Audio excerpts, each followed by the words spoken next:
Welcome to Elevated Women, the podcast where energetics meets strategy and wealth becomes who you are. I'm your host, Myra Swankotze, subconscious reprogramming master, energetics mentor, multi-seven-figure coach, and Brain's 500 global honoree for my work in conscious business leadership. This space is your portal, a frequency upgrade for the woman who's done shrinking and ready to claim everything she came for. Let's melt the old patterns, rewire your money story, and build a wildly aligned business from your highest self. This is your next evolution. Let's begin. You're listening to Elevated Table Talks. These are the unfiltered conversations with women who build from soul, scale with clarity, and move with purpose.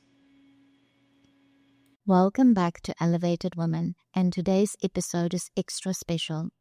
When I first felt the pull to launch this podcast, I knew I wanted to open the guest series with a conversation that represented everything this space stands for: wealth, embodiment, frequency, and powerful feminine leadership.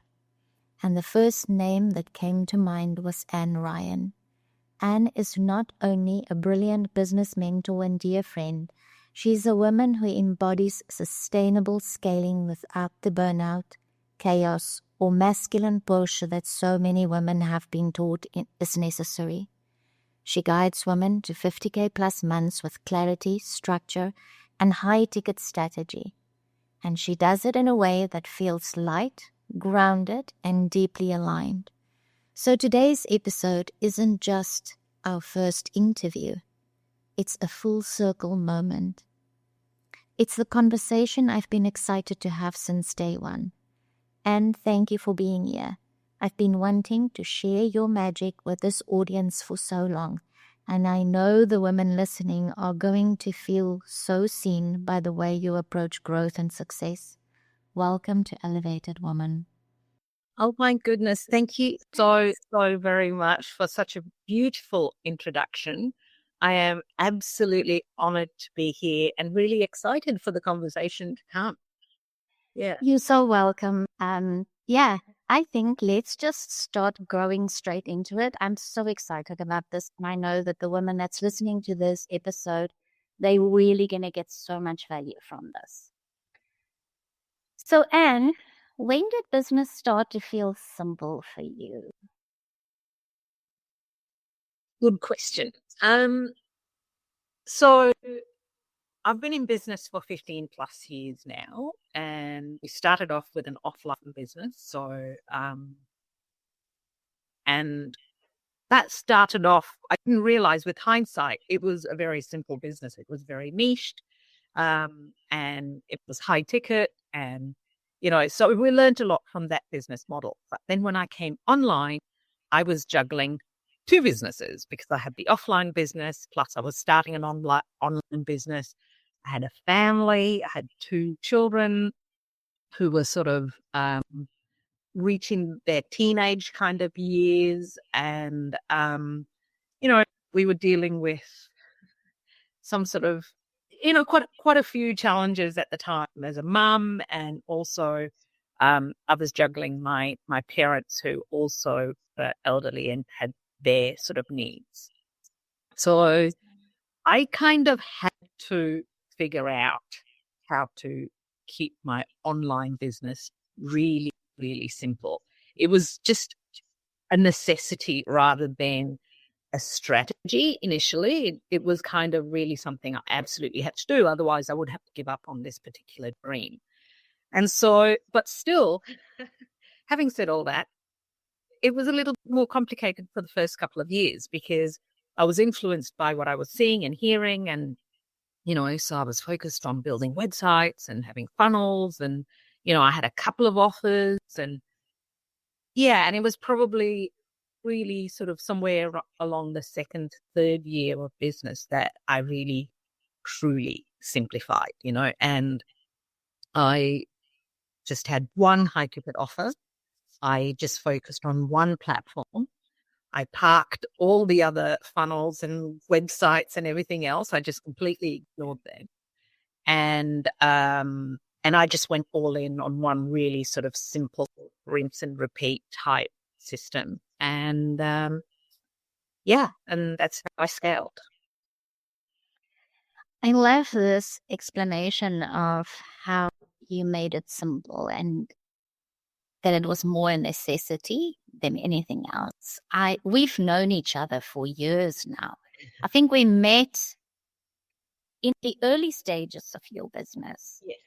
And my business. And Yes. yes, and I think it's amazing what you have done and what you have been through and how you have had to simplify and how successfully you have done it. So congratulations on all of that. Thank you. It's how business for women is, isn't it? We have to juggle so many things. Absolutely. I mean, it's just, we won't go into the whole conversation about responsibility and have, because that could go off a completely different tangent. But yes, it's very rare to find a woman who's not juggling many priorities whilst running their business. Yes. And you know what? It's beautiful the way that women can actually step up these days and do that and still have so much freedom with it. My next question for you is, what had to shift internally to hold 50K plus months with ease? Another good question. So my 50K months happened about the end of my third year in business. I think I met you around about the time when I was simplifying my business, like it was around about a year and a half years into my business. Yeah. Yeah. It was pretty early days. And I'd actually at that point just oh no, that was later actually. Yeah, so I was still juggling. But I had simplified by that point, and it was really letting go of that mentality or that need to do more, to hustle. So even though I'd simplified, I was still doing everything by myself. I occasionally brought in people to help me with little bits and pieces, little projects or little tech things that I needed some support with. But it was shifting my belief that success required constant hustle, and doing more. So the thing that I think a lot of people misunderstand is simple doesn't necessarily mean easy. It's just not complicated, right? But simple requires trust. It requires belief that we don't need all the other 1,000 shiny objects that are around us, that we are enough. One offer is enough. Doing less is enough. We don't have to be omnipresent and in all the places, and really leaning deeper and deeper and deeper into the trust that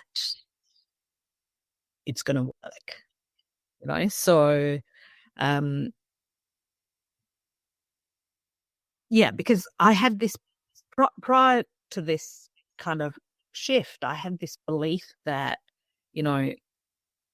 I had to figure it all out by myself. That was one belief.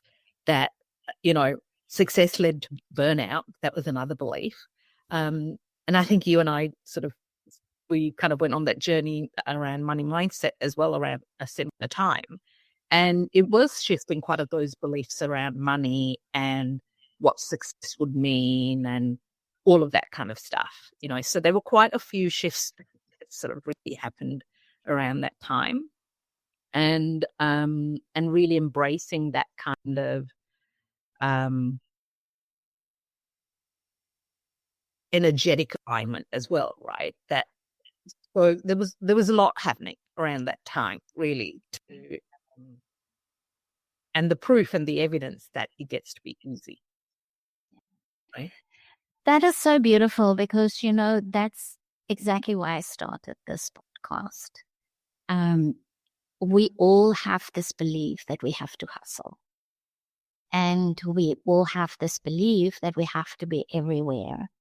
And to be successful is hard work.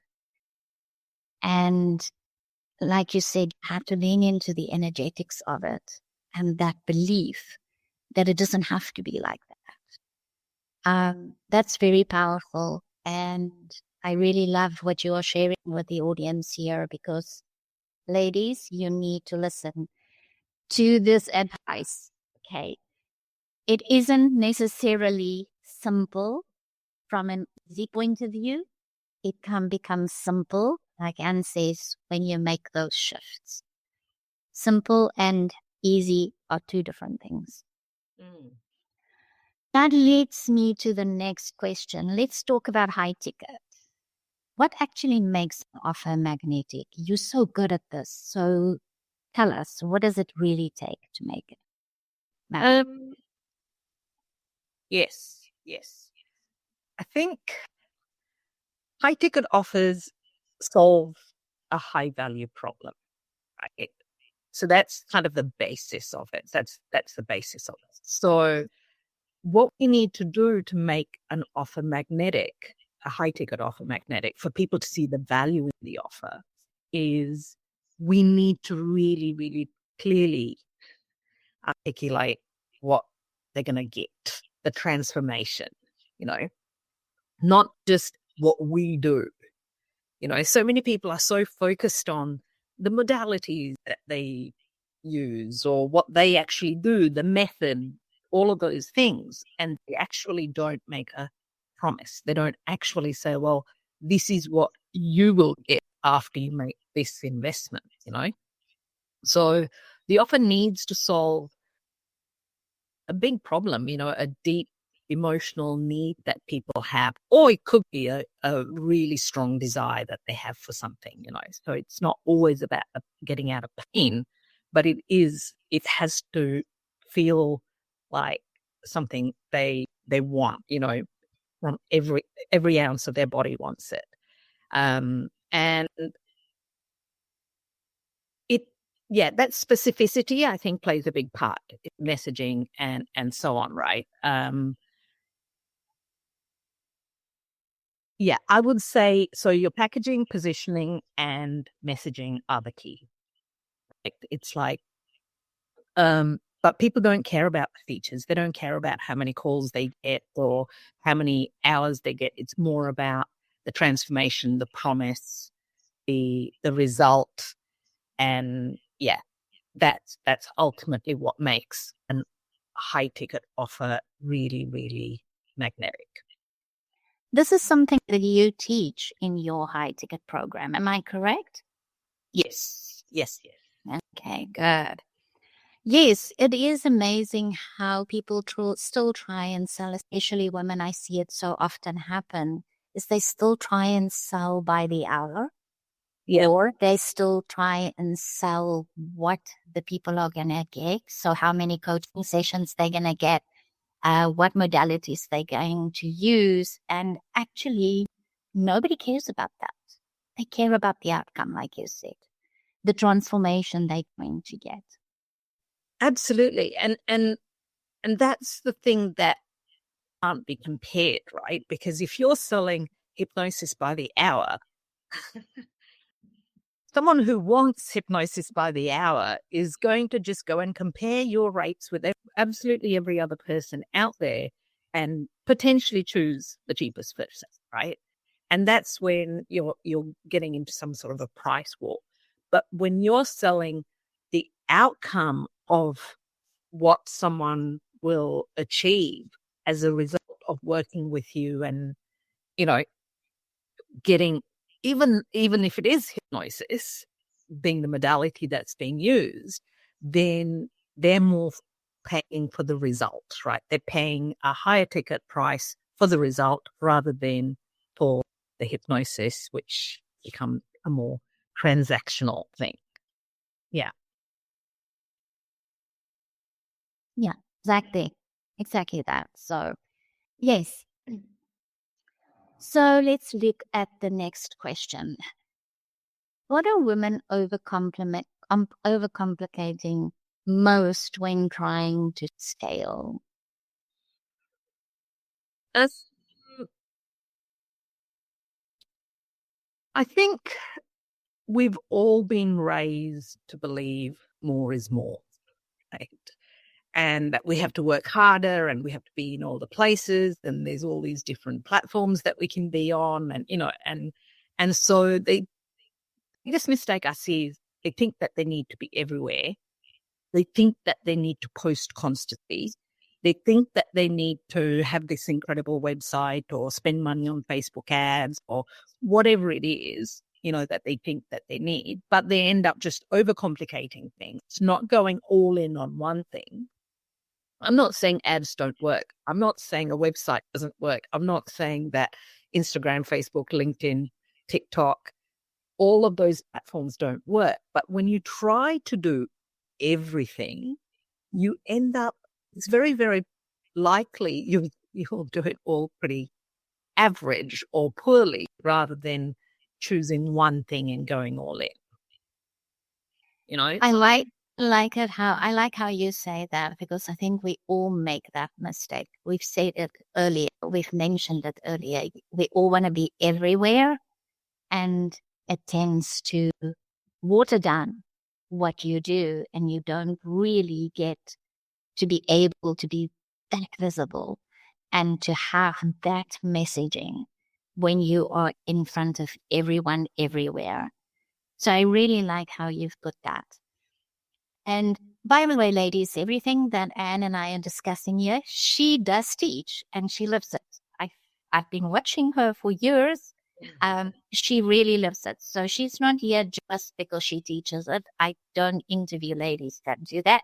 I interview women that really lives this kind of life. And Anne is a perfect example of doing exactly that. And how do you personally balance strategic execution with energetic alignment?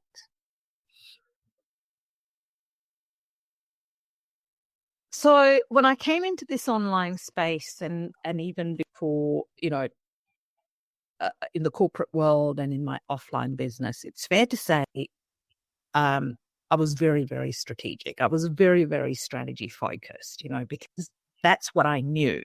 I am quite dominant left brain, very logical, very strategic. I can actually look at anyone's business and come up with immediately figure out the best way to simplify. That just comes really naturally and really, really easily for me. So my biggest expansion has come through leaning into mindset work and energetic work and really starting to align myself rather than always being that kind of masculine doing energy. Because quite honestly, having said all the things that I've said about simplicity and,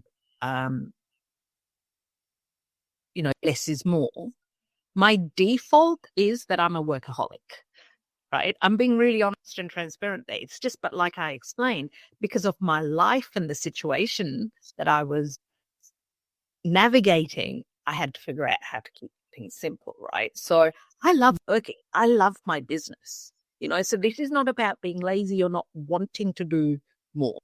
It's about not having the time to do more. I had other responsibilities. And so when it comes to strategy, I'm pretty clear. Again, the biggest thing that I see is that when people don't have a plan, when they don't have enough structure, no matter how free-spirited someone is, you can get caught up in overthinking and overwhelmed just from trying to figure out what to do, whereas if you have a bit of a plan, it makes it so much easier, right? And so that also saves a whole lot of time. When you just know, you wake up and you know exactly what you need to do, what boxes you need to tick, and when it comes to energetic alignment, I do check in with myself and, I do really try not to make decisions from my head and check in with my body and follow what my heart is also saying, because I think that is so important. And make time for rest and fun and just living life, because that's the thing, we go into business for freedom in inverted commas, and yet everyone's just working all the time, and it's like, well, what? We need to live life, we need to enjoy life, and I really do feel that that's something I have done pretty well. My business fits around my life, as opposed to having to make my life fit around business. And so I feel like when I'm aligned energetically, everything is easy. Everything is easy, and it's when everything flows as well. And I know when things are feeling a little bit harder, that's a sign. A sign to what? That that I'm not energetically aligned. Yeah. That's beautiful. There's a few things here that you've said that I want to point out to the audience. Number one is that you are very logical. And logical people, ladies, if you're a logical woman, you're going to find it quite difficult to start embracing your feminine, to start embracing the energetics and the alignment around your business. It is difficult for logical women. But Anne has shown so nicely how you can actually marry the two, and how she has learned that if it doesn't feel aligned, that even the strategy isn't going to get you everywhere. It's not going to get you the results that you want by strategy only. That said, on the other way, it goes the other way as well. You cannot just be the woo-woo, energetic, creative girl and expect you're going to get results if you don't have a perfect balance between strategy and energetics. Something else Anne said that is really important for me, and I think it's going to be important for everyone that listens, is how you have successfully learned to live life and enjoy life. Because yes, we all want a business that gives us freedom, but then we end up working 18 to 24-hour days and there is no freedom. And we fall into that trap very easily, ladies. So pay attention to that when you are building your business. Thank you so much for sharing that. I think those are my two biggest takeaways from what you've shared. So thank you so much.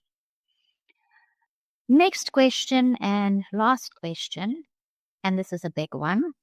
What advice would you give to a woman stuck between doing more and trusting more? I've got so much to say about energetic alignment, but yeah. And this is a really good question too. Trust more, do less. Doing more often leads to burnout and overwhelm, and it often stems from not feeling like enough is enough, or less is enough. And it all comes back to that kind of, if we felt that we were enough, we wouldn't have to do more. Yeah. We wouldn't need the website to prove that we are enough. We wouldn't need to be on 15 different platforms to prove that we're not enough. We wouldn't need to have multiple offers, low, mid, high ticket, and everything in between, because,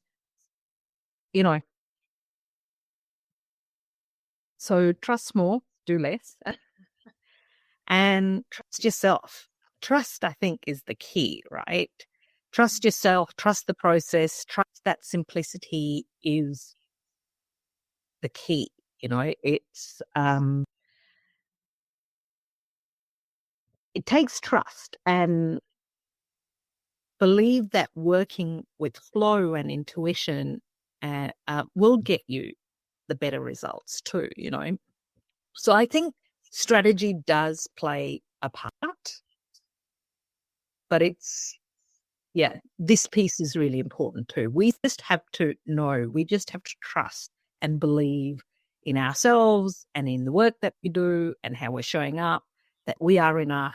And it's about having the confidence as well, right? To know that, our work matters and we don't need to hustle. Okay, thank you so much. We've got a few more minutes, so if you don't mind, let's do a rapid reflection round. I like to put you in the spot here. Tell me, what is simplicity for Anne? In a few sentences. Simplicity for me is being focused. Less is more, like I've said a few times. Prioritizing and really aligning, right, to your true purpose. I thought it's worth bringing in that term as well, because it's sort of what we've talked about. Yeah. Yes, definitely. Okay, now you also really focused on sales. Tell us, sales are what for you and your clients? For me, sales is service, right? Sales is service. And when you offer real value, when you are solving someone's problem, when you're helping someone to achieve their deepest desires,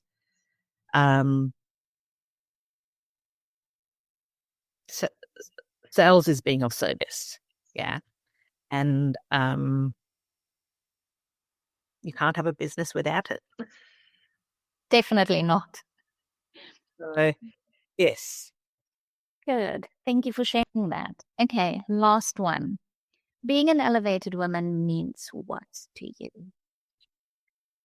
It means being a leader. It means leading with confidence, authenticity.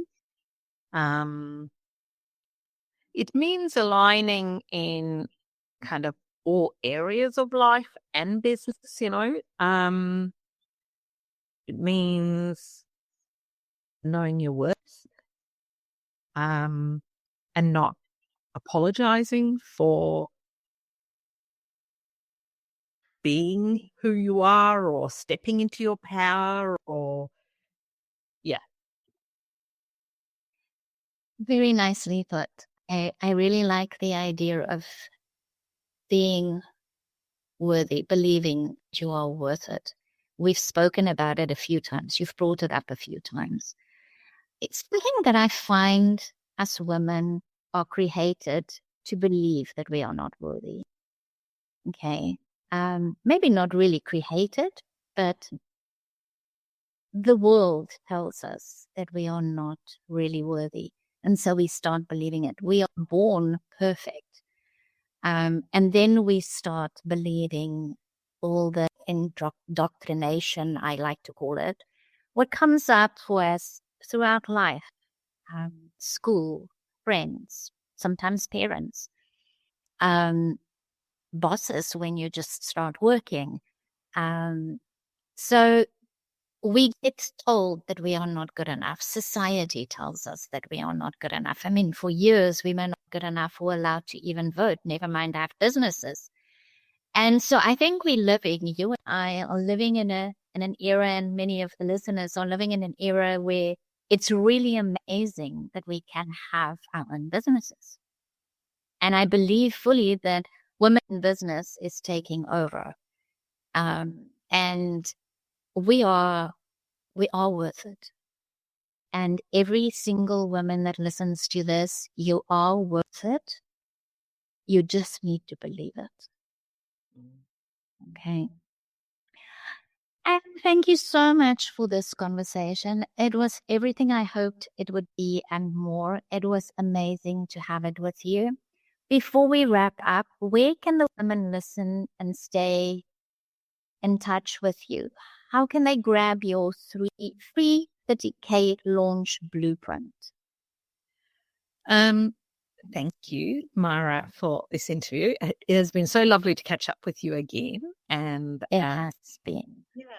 yeah. So if anyone would like to follow me, my handle is at Anne Ryan Strategist. So my website is also anneryanstrategist.com. So that's probably the easiest way to find me. And the anneryanstrategist.com/30K launch blueprint. Again, Anne, thank you so much. This really amazing conversation that we had. It was so nice to catch up with you. We don't do this often enough. Let's do another episode in the coming months again. And thank you for being here. I'll make sure that all those links are included in the show notes below so everyone can stay connected and grab that free gift of yours. If you loved this episode, make sure to share it in your stories and tag both Anne and myself. And if you're ready to take this work deeper, either head over to AnneRyanStrategist.com or elevatedwomen.co for access to upcoming programs, wealth activations, and more ways to embody the elevated woman that you came here to be. Until next time, stay in your frequency and trust your path. Thank you for tuning into Elevated Woman. If today's episode activated something in you, share it, tag me, or come say hi in the DMs. And if you're ready to go deeper, head to myriswankotze.com to grab your free gift or explore the offers aligned with your next level. Until next time, own your power, claim your wealth, and rise as the elevated woman you came here to be.